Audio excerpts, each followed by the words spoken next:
Welcome to the Trinidad and Tobago Police Services weekly media brief. I am Ancil Forde, Police Sergeant number 14980. I am attached to the Homicide Bureau of Investigations. I am also assigned duties with the Corporate Communications Unit of the Trinidad and Tobago Police Service.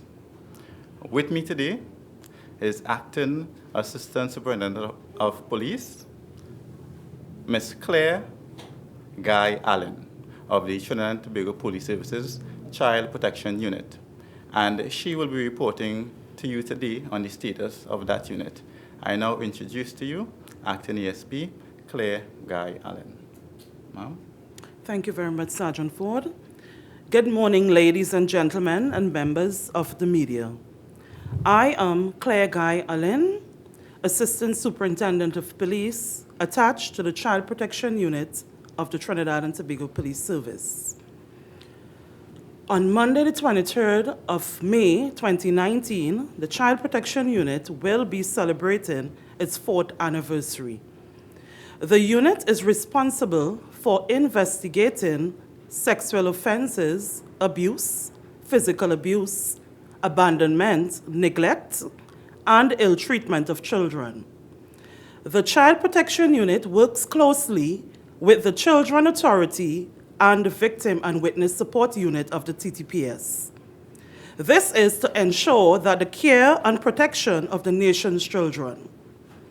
Since its establishment, the Child Protection Unit has been sensitizing the public about the standard of care required for children. As one report of an abused child is one too many. In 2019, the Child Protection Unit has continued its outreach in partnership with stakeholders.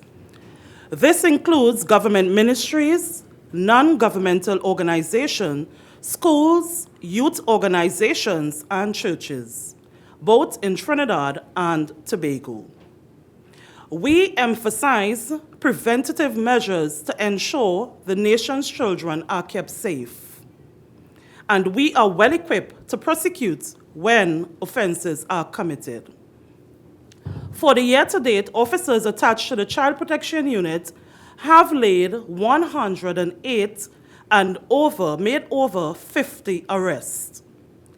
The work done at the Child Protection Unit is vital and has impacted.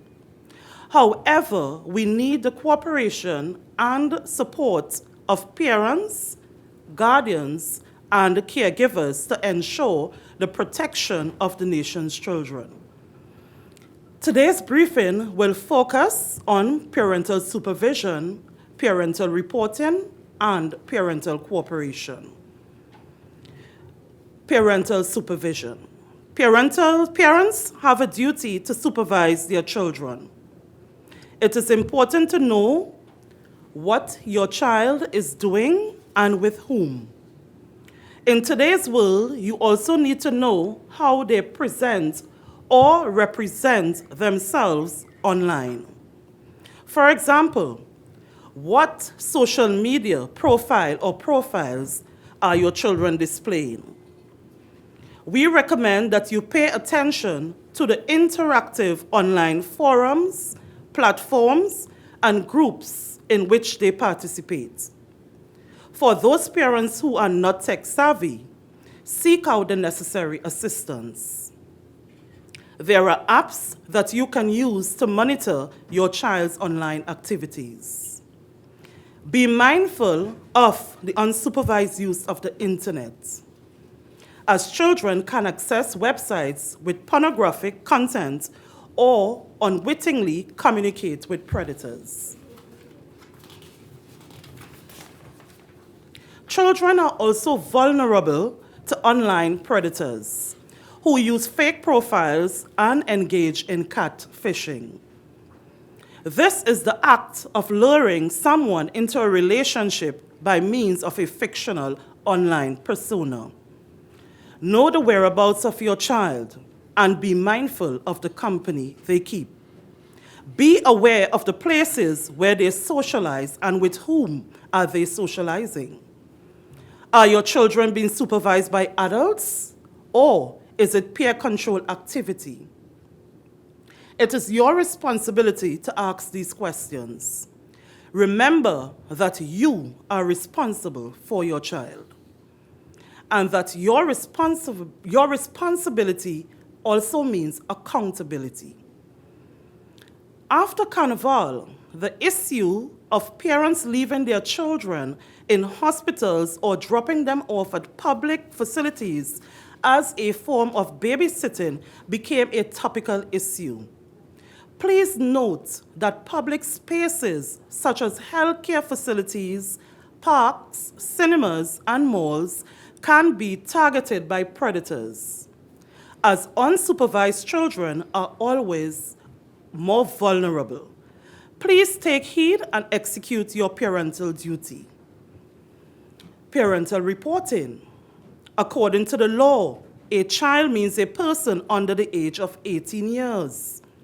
If you are the parent, guardian, or caregiver of a child who has been sexually abused in any way, the law mandates you to make a report to the police.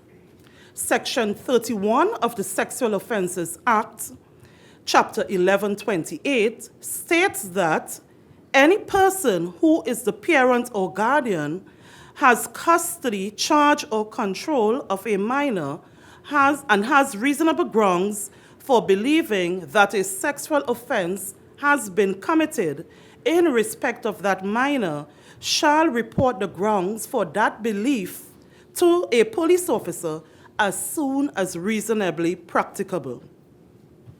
This section includes parents, caregivers, guardians, teachers, medical practitioners, registered nurses, and midwives. If found guilty of an offense under this section, the fine is $15,000 or imprisonment up to 7 years, or you can be both fined and imprisoned. Remember, a child cannot consent to sexual activity. Parental cooperation. The law mandates and addresses the issue of obstructing prosecution. Section 31A of the Sexual Offences Act, Chapter 1128, states that a person who prevents a minor from giving a statement to the police or testifying in proceedings relating to a sexual offense commits an offense and is liable on summary conviction to a fine of $20,000 and to imprisonment for a term of 10 years. It is important that all persons in authority or in control of children understand the obligations that the law places on them. You are required to make a report to the police, and you must cooperate with the investigation. An investigation is the process of unearthing the facts about an issue, and it is in your child's best interest to facilitate and trust the process.